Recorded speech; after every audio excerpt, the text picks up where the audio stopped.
Então, pessoal, tudo bem? Agora chegou a hora mais importante. Eu ensinei para você primeiro quais eram as regras para você poder fazer um bom criativo. E agora você precisa de aprender como fazer a análise para saber se esse criativo é bom ou ruim. Como eu já disse em outros momentos, não tem como a gente saber se um criativo ele é bom ou ruim antes de testar. A mesma coisa acontece quando a gente compra criativo pronto de outras pessoas. Pode funcionar para o seu negócio? Pode funcionar, mas também como não pode funcionar para o seu negócio. Não quer dizer que uma coisa que funcionou em uma clínica vai funcionar na sua também, tá certo? Então, como que eu faço para poder analisar, saber se isso vai dar certo? Você vai ter que fazer uma análise de criativo. Então, você vai precisar de entender um pouco sobre as métricas que tem lá, né? Uma das métricas que nós temos lá é chamada de CTR. O que é esse CTR? É a taxa de pessoas que estão clicando no seu link. Então, o Facebook ele vai pegar assim, ó, eu mostrei isso aqui para tantas pessoas. Esse tanto de pessoas dividido pela quantidade de cliques é o meu CTR, tá certo? Ou melhor, a quantidade de cliques que eu tenho dividido pela quantidade de pessoas que eu mostrei é o meu CTR. Por que o CTR ele é extremamente importante para você que vai fazer análise de criativo? Porque se o seu CTR foi muito baixo, significa que as pessoas não estão clicando naquele anúncio, logo, aquele anúncio não está agradando os usuários da plataforma. E como você sabe, as plataformas elas vivem de agradar os usuários, porque senão os usuários migram para outra plataforma. Então, qualquer coisa que tiver CTR baixo vai te prejudicar. Por quê? Porque você vai ter um impacto direto no seu CPM. CPM é custo por mil visualizações. Então, o que vai acontecer? Se o seu TR estiver baixo, você vai ser penalizado no leilão. E como é que vai ser essa penalização no leilão? A plataforma vai te cobrar mais caro para poder mostrar para 1.000 pessoas. Consequentemente, você vai ter que pagar mais para poder aparecer para a mesma quantidade de pessoas que se seu criativo tivesse um CTR bom, por exemplo. Olha aqui um exemplo que eu tenho aqui, né? Ó, se eu pegar aqui, por exemplo, olha, um CTR aqui de 1,39, né? Dá um CPM de 6. Deixa eu pegar aqui um CTR hum, de 1,2, dá um CPM de 10, né? Isso nem sempre você vai ver perfeitamente essa relação que eu estou falando, porque outras coisas podem influenciar no seu CPM também. Como, por exemplo, Black Friday. Black Friday, se você tiver o melhor de todos os criativos do mundo, mas como tem muita gente fazendo promoção de Black Friday e a quantidade de pessoas para receber anúncio é limitada, se eu tenho mais anúncios querendo ser mostrado para a mesma quantidade de pessoas, obrigatoriamente vai fazer o CPM aumentar também. Segunda coisa importante que você tem que analisar, isso aqui, ó, engajamento, tá? Por que o engajamento é importante? Imagine que eu tenho dois criativos que vão ser mostrados hoje pela plataforma. A plataforma tem que decidir qual delas ela vai mostrar para o Joãozinho. Os dois têm uma qualidade muito boa, né? Um CTR igual para os dois ali. Como que a plataforma vai saber para qual, né, que ele vai dar prioridade? Ou seja, quem ele vai mostrar mais, no caso, né? Geralmente vai ser aquele criativo que tiver mais engajamento. Existem várias formas de se medir engajamento. A mais comum são, por exemplo, curtidas, comentários, compartilhamentos, mas outras coisas que a plataforma usa para medir engajamento também é se a pessoa voltou para o anúncio, ela passou para o anúncio e voltou de novo, se ela assistiu aquele Reels mais de uma vez, se ela parou e abriu e clicou para poder ler a legenda, tudo isso daí é medido com engajamento. Então, quanto mais você conseguir engajar, mais, né, melhor você vai se posicionar no leilão e você vai pagar menos para poder anunciar. Uma coisa interessante é que essa questão do engajamento ela é tão importante que existem alguns casos que são peculiares. Eu conheço vários casos onde um criativo ruim ele acaba performando melhor do que um criativo bom pelo fato de ser ruim. Porque o que acontece? As pessoas começam a reclamar dos defeitos que tem naquele criativo. Por exemplo, fiz um criativo que tem um erro de português. As pessoas começam a escrever lá, né? Ah, isso daí é com P e não é com B. Ah, isso aí faltou um S. Isso pro algoritmo conta como comentário, né? E ele entende que aquilo dali está dando mais engajamento, ele acaba que impulsiona mais ainda os seus criativos. Então, olha, às vezes usar um erro de maneira proposital, se você conseguir garantir que aquele erro proposital vai aumentar de, a sua taxa de cliques, né? Vai gerar algum tipo, na verdade, vai aumentar a sua taxa de engajamento, vale a pena você fazer ele propositalmente, justamente para fazer com que as pessoas interajam mais, tá certo? Outra coisa importante, talvez a mais importante de todas, para a gente saber, né, como anda o desenvolvimento dos nossos anúncios. Quando a gente estava lá nas aulas de anúncios, nas primeiras aulas, a gente estava falando do saída, do AIDA, né? A gente falou, por exemplo, né, da importância da atenção, da importância do interesse, da importância do desejo e da ação. Só que qual que é o problema? Para quem está fazendo, produzindo um conteúdo, como que você vai saber se seu vídeo chamou atenção, mas não teve interesse? Ou ao contrário, se teve interesse, mas não conseguiu chamar atenção? É fácil, né? A gente consegue, seguindo ali as etapas do roteiro, né? A gente consegue saber exatamente a porcentagem de quanta foi visto aquele vídeo, né? A gente chama de video view, eu chamo de VV, né? Então, por exemplo, quando eu olho ali a taxa de 25% de vídeo view, indica o tanto que aquele vídeo chamou a atenção, né? Então, se teve muita gente que quando começou o vídeo continuou assistindo o vídeo ali até mais ou menos 25% do vídeo, significa que aquele vídeo é capaz sim de chamar a atenção, tá? Vamos dar uma olhada aqui, por exemplo. Olha aqui, ó. Eu tenho esses dois vídeos aqui, comparando esses dois vídeos, o primeiro vídeo e o segundo vídeo. Ó, se você olhar, num eu gastei R$ 166, no outro eu gastei R$ 177, ou seja, muito próximo do que foi gasto um com o outro. Mas se você olhar aqui, ó, a quantidade de pessoas, né, de reproduções que teve no vídeo foi o dobro, né? Aqui, ó, no de cima eu tive 11 mil pessoas assistindo esse vídeo, enquanto o de baixo só teve 5.900 pessoas assistindo, né? E isso aí fica mais claro quando a gente vai analisar as métricas. Quando eu olho aqui, por exemplo,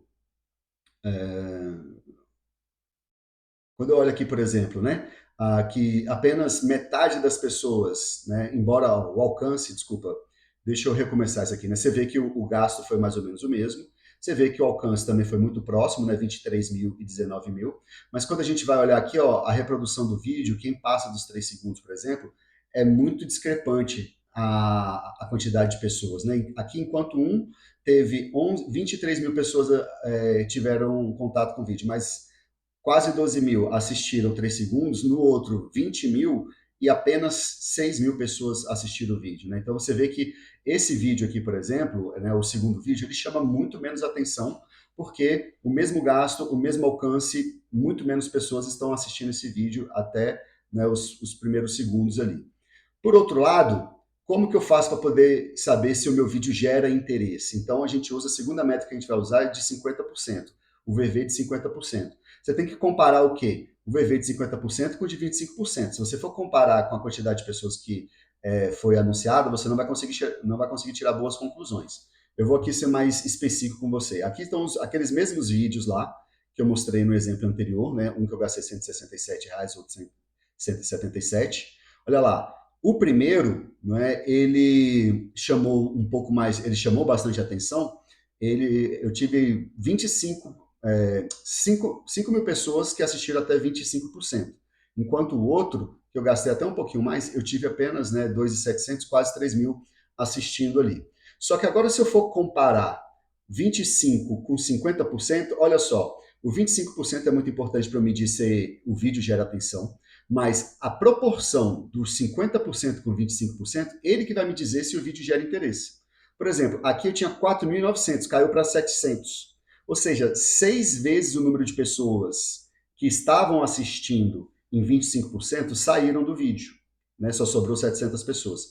Enquanto um de 2.755 pessoas, em 25%, caiu para 1.300 em 50%. Ou seja, aqui apenas um X, né? Aqui só 50% das pessoas deixaram de assistir o vídeo. Ou seja, a conclusão que a gente tira aqui é o seguinte: esse vídeo, né, comparando o vídeo primeiro com o vídeo segundo, o vídeo primeiro ele é muito capaz de chamar a atenção, tá certo? Entretanto, o vídeo que é muito capaz de chamar a atenção, ele pode ter um péssimo desempenho na hora de despertar o interesse das pessoas. E aí você vê uma queda brusca na quantidade de pessoas que está chegando até a metade do vídeo, tá bom? Então é assim que eu consigo saber se o vídeo ele gera atenção ou se ele gera interesse. Mas professor, ainda falta a parte final, falta a parte do desejo, né, a parte da ação. Aí beleza, como é que eu vou fazer essa análise? Agora eu vou analisar o VV, né, de 100%, ou seja, o video view de 100%. O que eu tenho que entender? Eu tenho que entender o seguinte: olha, um vídeo bom, que gere desejo, ele gera clique antes da pessoa terminar de ver o vídeo. Então é esperado que o quê? Que um vídeo que, quando eu olhar a quantidade de pessoas que acertou 100% do meu vídeo, né, tem que ser menor do que a quantidade de pessoas que clicaram no link. Porque se eu tiver muitas pessoas chegando em 100% do vídeo, mas ninguém está clicando, significa que o meu vídeo é capaz de chamar atenção, ele gera interesse, mas ele não gera desejo. Né? Você mede a quantidade de desejo das pessoas na quantidade de cliques que teve lá. Então vamos analisar aqui, por exemplo. Olha aqui, ó. Eu tenho aqui, ó, um vídeo que teve uma taxa de clique no link de 375 e 123 pessoas chegaram lá, né? Então, ou seja, um pouquinho mais aí do que três vezes, né? 375 é 3 vezes mais do que a quantidade de pessoas que chegou lá no final. Ou seja, antes de chegar no final, as pessoas já estão clicando. Se eu pegar aqui outros vídeos, por exemplo, olha só isso aqui, ó. 397 pessoas clicaram, enquanto apenas 87 chegou até o fim do vídeo. Ou seja, as pessoas estão saindo do vídeo não porque elas estão desistindo do vídeo, mas porque elas estão indo para a página de vendas, né? Eu tenho 4 vezes mais pessoas clicando no vídeo do que chegando no final do vídeo. Então, esse vídeo é um vídeo muito bom. Agora, olha aqui, por exemplo, esse último, né? Esse último aqui eu tive 164 pessoas clicando, ainda é uma taxa maior do que a quantidade de pessoas que assistiu 100% do vídeo, que aqui foi 88, mas se eu dividir um pelo outro, eu vou ver que a diferença não é tão grande, né? Eu tenho aqui só apenas 50% mais pessoas, né? Na verdade, 100% aqui assistindo, né? Uma vez mais a quantidade de pessoas clicando do que chegando no final do vídeo. Isso é muito pouco se você fosse comparar, por exemplo, com os outros, que chegaram a dar 4 vezes mais número de pessoas clicando. Então é assim que eu consigo medir se o vídeo ele é bom do ponto de vista de gerar desejo.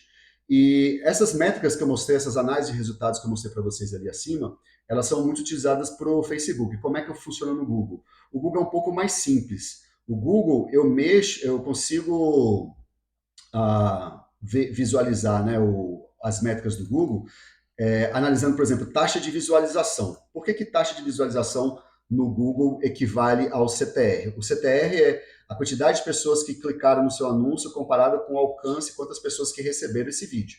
Né? Então, gera médio interesse. Só que o que acontece? Na plataforma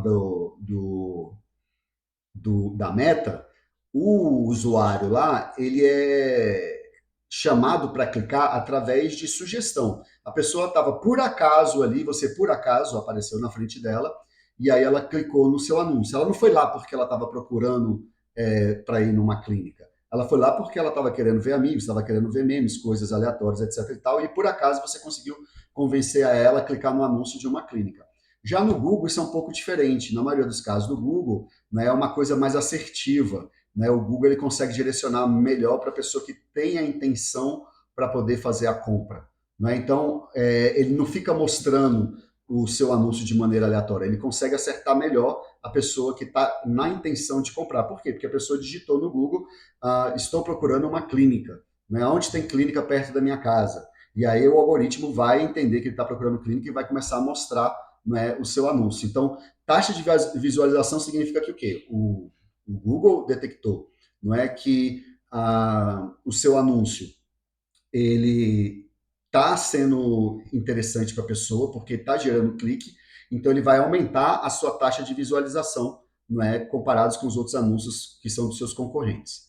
A segunda coisa aqui, ó, eu posso substituir o engajamento por visualização.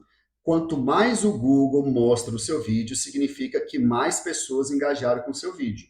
Né? Aqui não tem como medir curtidas, etc e tal, mas se ele está mostrando muito é porque as pessoas estão gostando do seu vídeo.